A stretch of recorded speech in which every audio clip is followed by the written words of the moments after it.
para a epístola que estamos a estudar. Ainda não consegui decorá-la. Tenho de procurar decorar para ver se conseguia citá-la de cor. Aqueles que têm 5, 6 versículos são mais fáceis. Agora, quando tem 16, a coisa já complica. E com isto vamos então começar. Desde já uma boa noite a todos aqueles que também nos assistem e vão assistir em casa, estudar a Palavra de Deus connosco. Ficam as saudações nossas e também saudações devolvidas ao nosso irmão Alberto, que daqui a pouco vamos ouvir. E vamos então prosseguir com a leitura da Palavra de Deus, mais uma vez no capítulo 3. Devemos estar a estudar sensivelmente o verso 7, onde temos estado continuado.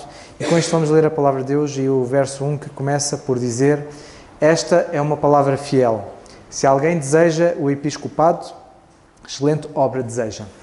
Convém, pois, que o bispo seja irrepreensível, marido de uma mulher, vigilante, sóbrio, honesto, hospitaleiro, apto para ensinar, não dado ao vinho, não espancador, não cobiçoso de torpe ganância, mas moderado, não contencioso, não avarento, que governe bem a sua própria casa, tendo os seus filhos em sujeição, com toda a modéstia. Porque, se alguém não sabe governar a sua casa, terá cuidado da Igreja de Deus? Não neófito, para que, ensoberbecendo-se, não caia na condenação do diabo. Convém também que tenha bom testemunho dos que estão de fora, para que não caia em afronta e no laço do diabo. Da mesma sorte, os diáconos sejam honestos, não de língua dobre, não dados a muito vinho, não cobiçosos de torpe ganância, guardando o mistério da fé numa consciência pura. E também estes sejam primeiro provados, depois sirvam, se forem irrepreensíveis. Da mesma forma, as mulheres sejam honestas, não maldizentes, sóbrias e fiéis em tudo. Os diáconos sejam maridos de uma mulher e governem bem os seus filhos e as suas próprias casas, porque os que servirem bem como diáconos adquirirão para si uma boa posição e muita confiança na fé que há em Cristo Jesus. Escrevo-te estas coisas esperando ir ver-te bem depressa, mas, se tardar, para que saibas como convém andar na casa de Deus, que é a Igreja do Deus vivo, a coluna e firmeza da verdade. E, sem dúvida alguma, grande é o mistério da piedade. Aquele que se manifestou em carne foi justificado em espírito, visto dos anjos, pregado aos gentios, querido no mundo e recebido acima na glória. Até aqui a palavra de Deus. Podem sentar-se e com isto vamos proceder e continuar o nosso estudo, começando, como costume, com o nosso irmão Alberto e depois, como é hábito, um irmão que queira dar um pensamento acerca desta passagem. Sinta-se à vontade. Graças a Deus por esta igreja. Louvo ao Senhor por esta reunião de oração e estudo das Escrituras. 1 Timóteo capítulo 3, no verso 7. É necessário também que tenha bom testemunho dos que estão de fora, para que não caia em afronta e no laço do diabo. Você sabe o que é cair na afronta? O que significa exatamente esta palavra? Bom, no original, afronta quer dizer descrédito, desonra, vergonha, desprezo. É isso que corre. Alguém que diz que é cristão, que vive na congregação, conhece as Escrituras, mas não condiz com a sua conduta, com o seu comportamento.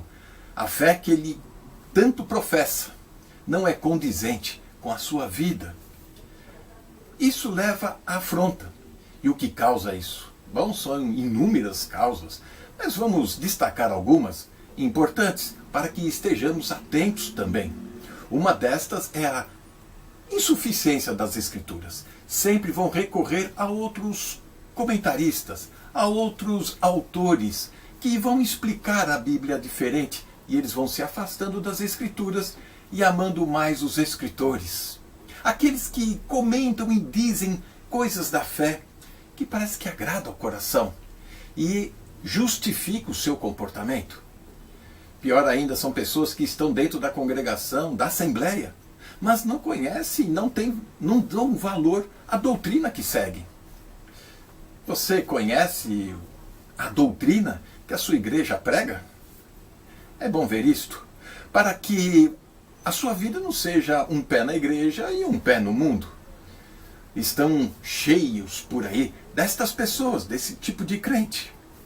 Tiago, capítulo 1, no verso 8, diz: o homem de ânimo dobre é inconstante em todos os seus caminhos. Inconstância é o que diz Tiago 1, verso 8. De ânimo dobre. Uma hora ele está empolgado com as coisas de Deus, outra hora parece que o mundo é a melhor solução e que te traz conforto e ânimo para seguir a sua vida. Algumas causas vamos destacar. E a primeira causa revela o convívio pessoal. A igreja é um ambiente composto por pessoas diferentes, não é o céu ainda. Pessoas com temperamentos diferentes, histórias diferentes, traumas que carregam na vida, estão dentro da igreja para que o Espírito de Deus e as Escrituras venham trabalhar, transformar estas pessoas. Muitos ainda não nasceram de novo, mas estão lá dentro da igreja.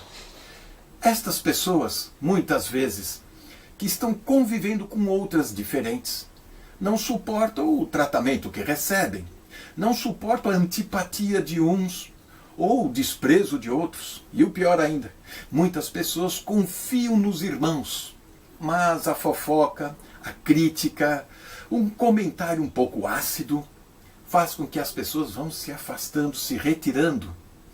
Existem até abusos dentro da congregação. Pessoas que exploram os outros, faça isso, faça aquilo, venha fazer assim e pronto. Esse tipo de convívio vai trazer traumas, pode levar até a traumas emocionais. E a pessoa se afasta. Mas cuidado, Provérbios 18, no verso 1, adverte: busca satisfazer seu próprio desejo aquele que se isola.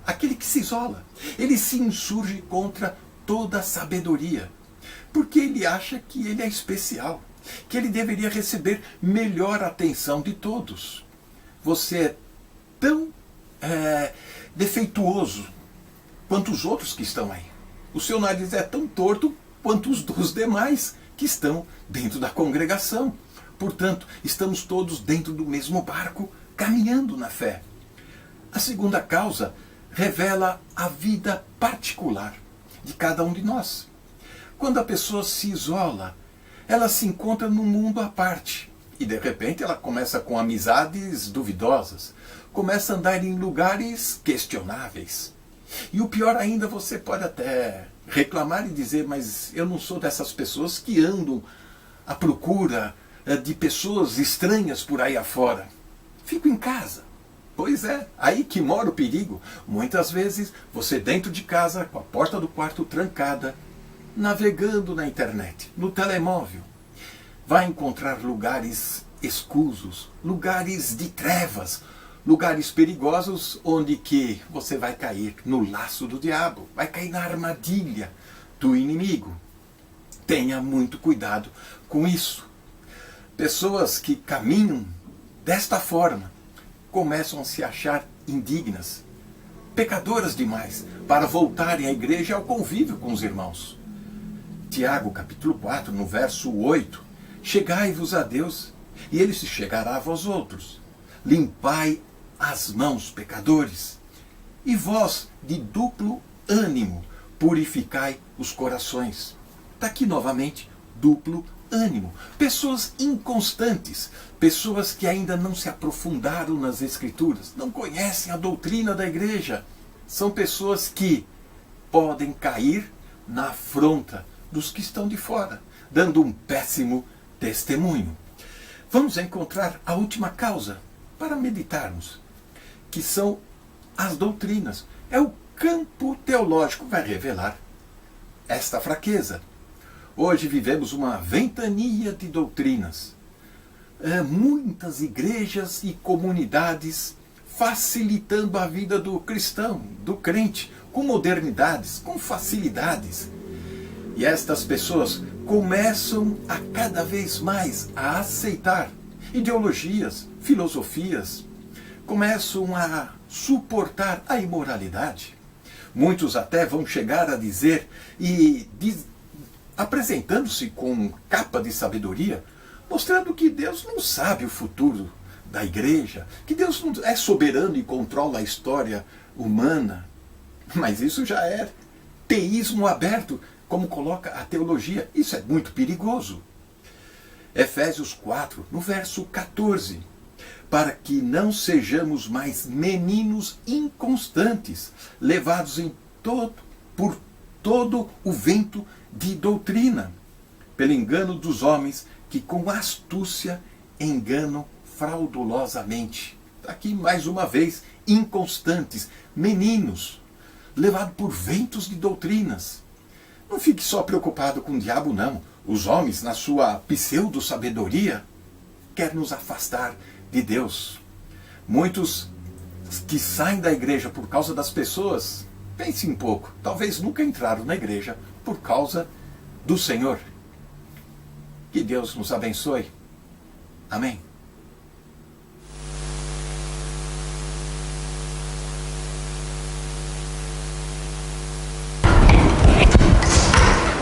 Saudações a todos aqueles que nos acompanham pela internet e um abraço especial para o irmão Alberto, com quem ainda falei há pouco, e falamos por vídeo e foi muito bom. Eu tinha que matar saudades dele porque ele este ano não vem cá e então tínhamos que estar os dois a conversar e tivemos ali uma boa conversa durante bastante tempo. E ele mandou saudações para todos e, portanto, para que ele saiba que as saudações foram transmitidas, Alberto, eu não me esqueci. E gostava de, nesta passagem, vou falar pouco, mas sobre o versículo 7, onde nós nos encontramos, eu vou ler, diz assim: convém também que o bispo tenha bom testemunho dos que estão de fora, para que não caia em afronta e no laço do diabo. O irmão Alberto falou agora, e muito bem, sobre a afronta e o que isso tem a ver. E eu quero vos falar sobre o bom testemunho dos que estão de fora. Sabem que o bom testemunho do bispo em relação aos que estão de fora é muito importante. Eu na semana passada falei um pouco acerca disso e falei no exemplo do irmão Sobral. Mas isto é muito sério. E por isso nunca é demais falarmos acerca do assunto.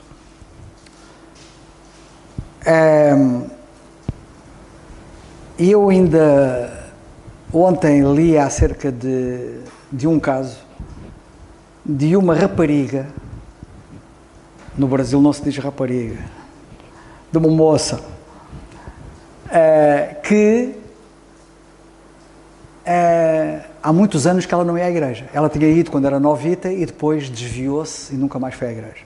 Até que um dia ela resolveu ir à igreja.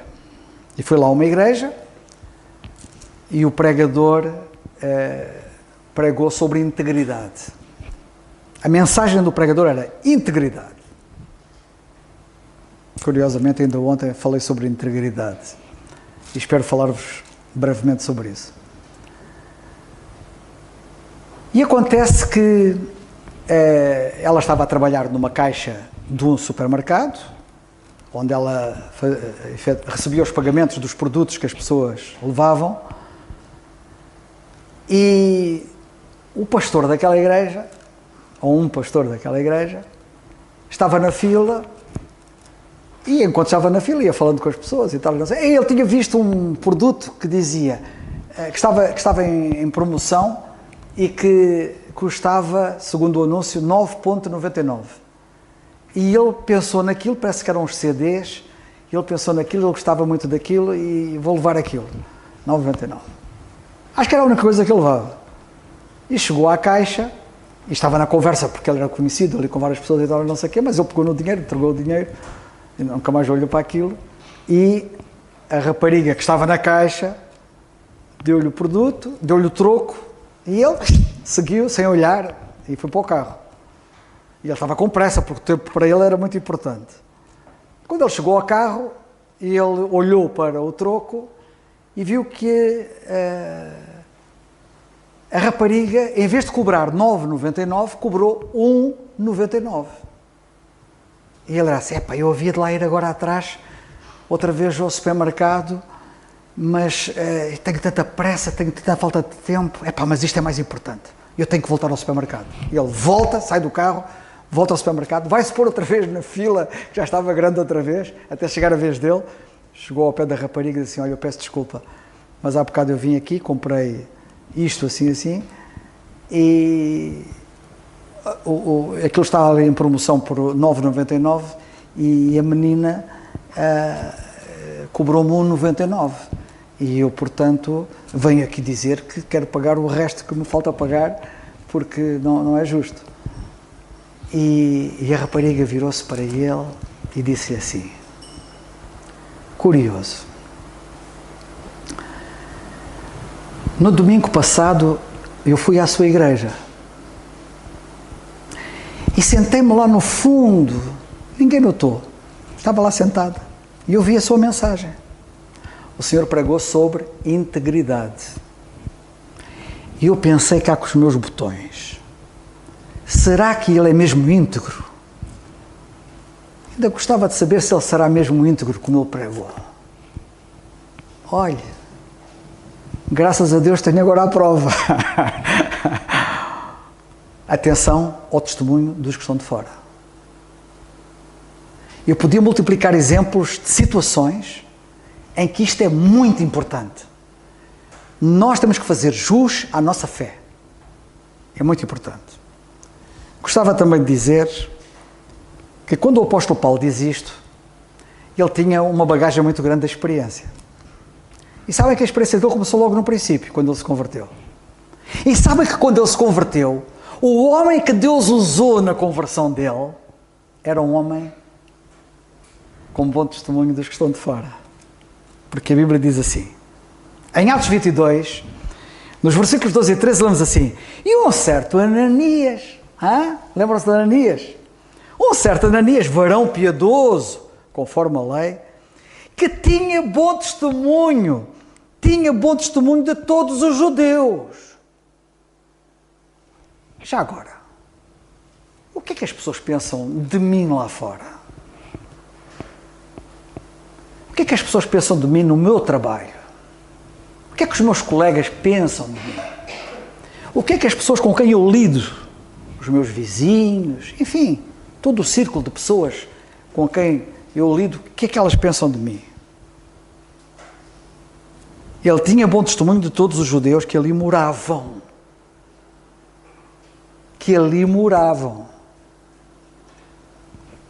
É muito importante aqueles que moram à nossa volta, o que é que eles pensam de nós? Vindo ter comigo Ananias e apresentando-se, disse-me, Saulo, irmão, recobra a vista.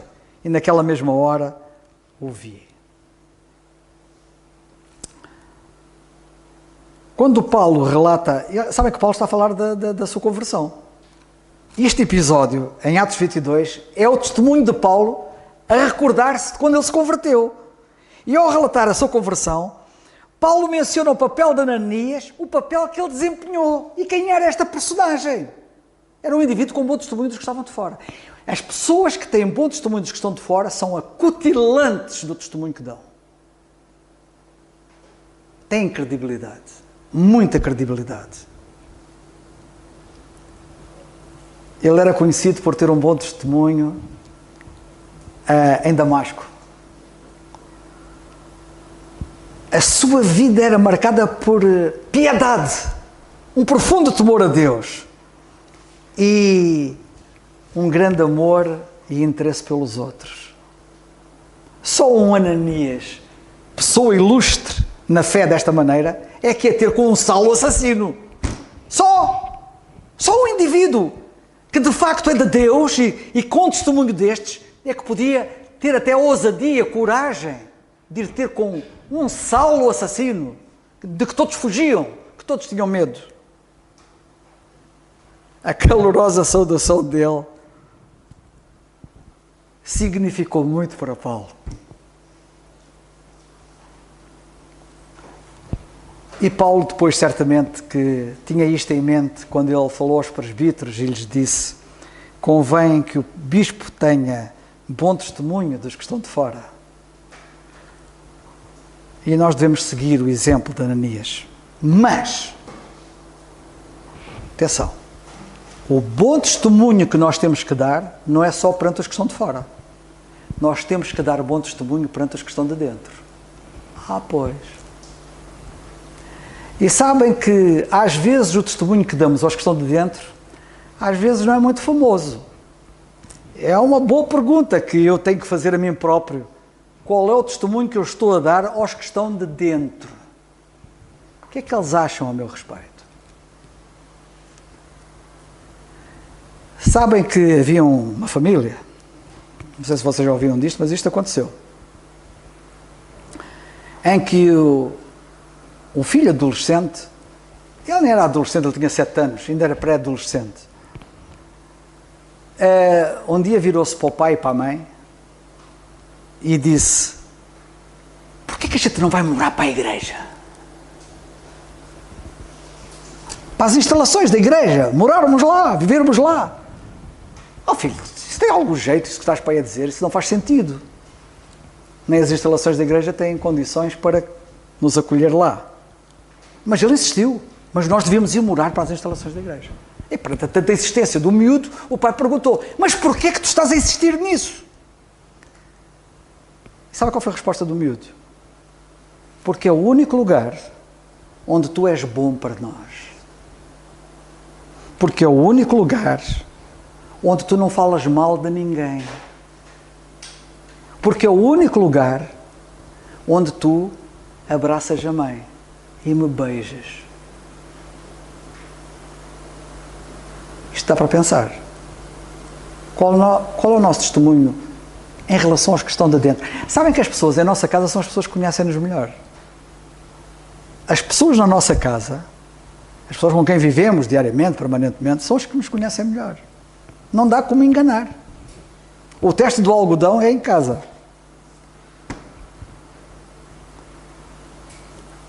Aí o testemunho. Vou já terminar.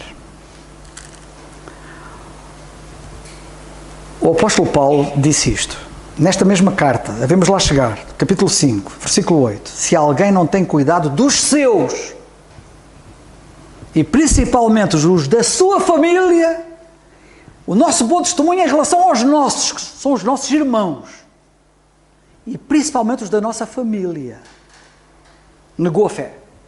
E é pior que os infiéis, que os incrédulos, que os descrentes. Eu dou graças a Deus, isto agora reflitamos sobre isto. Na carta aos Hebreus, no capítulo 11, versículo 5, eu cito: nós lemos já acerca de Enoque. Todos nós já ouvimos falar acerca de Enoque. E acerca dele, diz a Bíblia, que ele alcançou testemunho de que agradara a Deus. Alcançou testemunho. A minha pergunta é: será que eu já alcancei testemunho? Ou ainda estou em vias de alcançar testemunho? Porque não tenho testemunho. Não tenho bom testemunho. Ele alcançou. E só se alcança testemunho, como Enoque, quando agradamos a Deus. Quando agradamos a Deus, temos bom testemunho para os de fora e temos bom testemunho para os de dentro. O segredo é agradar a Deus. Gosto muito, na terceira carta de João, quando João, na sua terceira carta, escreve acerca de uma personagem chamada Demétrio. E acerca dele, ele diz isto: todos dão testemunho de Demétrio. Entenda-se, bom testemunho. A pergunta é: será que todos dão bom testemunho de mim? Todos? Até a própria verdade. A nossa versão diz até a mesma verdade. Até a própria verdade. Que é uma coisa curiosa. Porque às vezes podemos transparecer um bom testemunho diante dos olhos dos outros e não corresponder à verdade. Sabiam disso?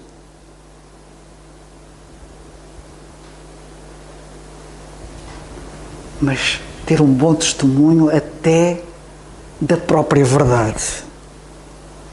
E diz João: e nós também testemunhamos. peso, testemunho de peso, de João. Que o Senhor nos abençoe.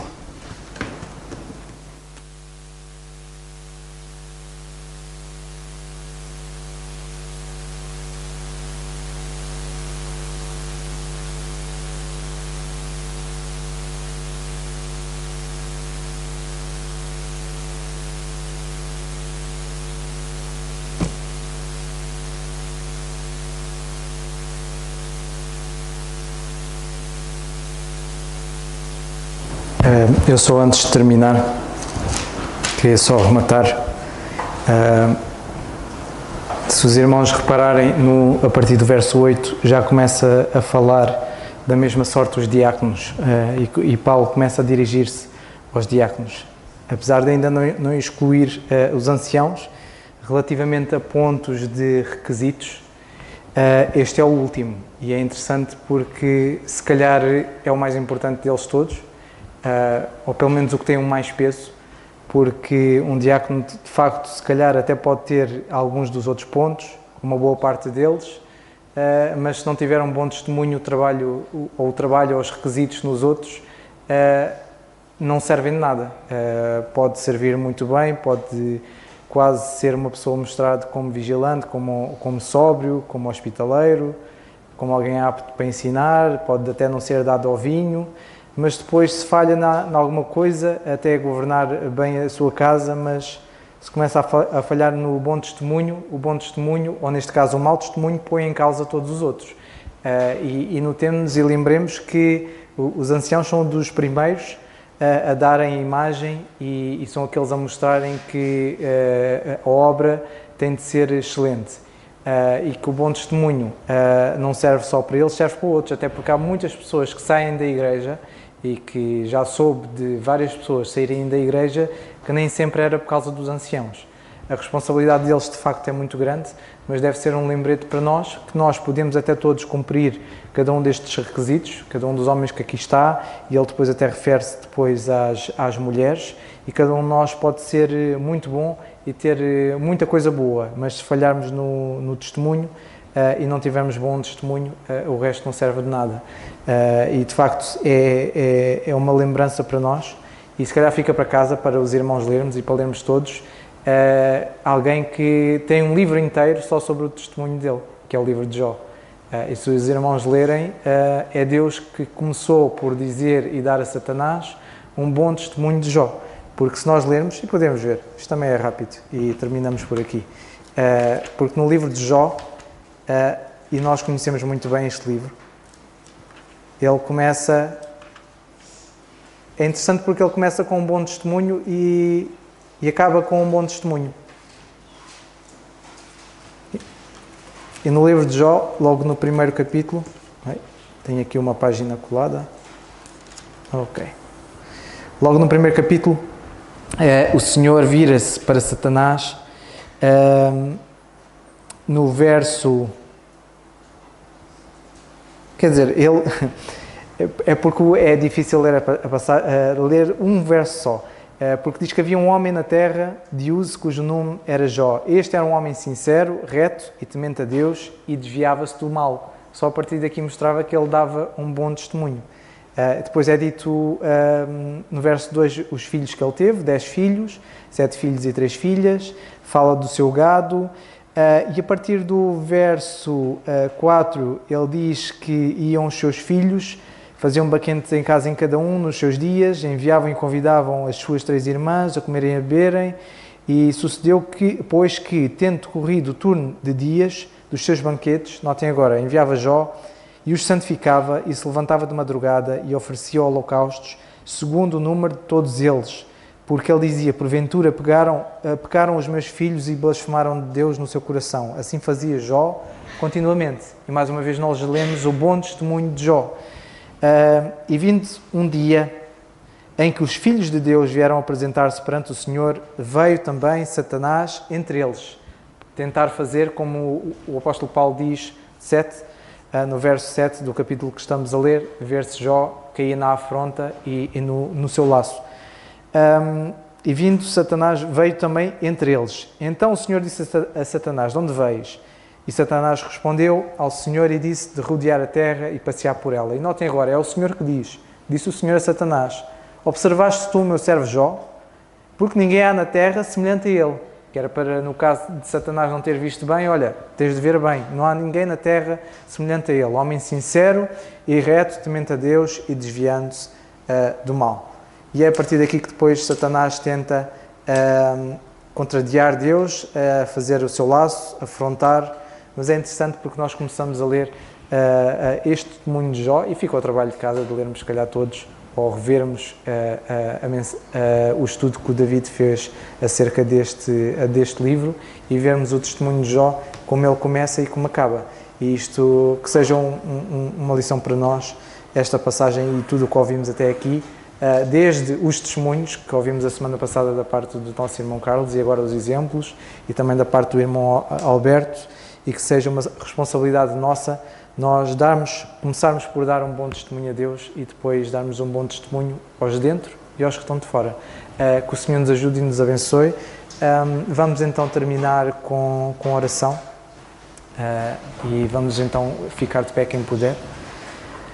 Nosso Deus e amado Pai, te agradecemos, Pai, por mais uma vez através da Tua Palavra Tu ensinaste-nos tanta coisa hoje acerca do testemunho, e ajuda-nos a nós a não falharmos contigo em nada, em nenhum ponto.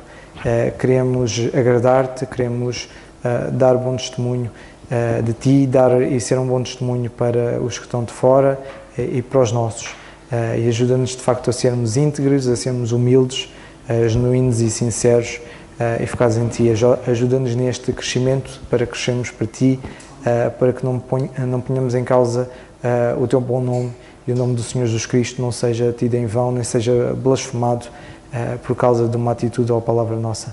Possas continuar a ajudar-nos a cuidar em tudo isto, e ajuda-nos a estarmos firmes em Ti. Te agradecemos pela Tua Palavra mais uma vez, pelo que tens estado a ensinar, e ajuda-nos a aplicar nas nossas vidas, porque o sair daqui é a parte prática, e é lá fora que temos de pôr em prática aquilo que aprendemos aqui, e que seja uma lição para nós e pormos em prática no dia-a-dia. Te agradecemos por este tempo mais uma vez que tens dado, que possas continuar a cuidar de todos os casos que foram aqui mencionados, todos os irmãos, todas as pessoas, e que sejas Tu mais uma vez honrado e glorificado em tudo nas nossas vidas. Tudo isso pedimos e agradecemos no nome do Senhor Jesus Cristo. Amém. O nosso estudo está então terminado.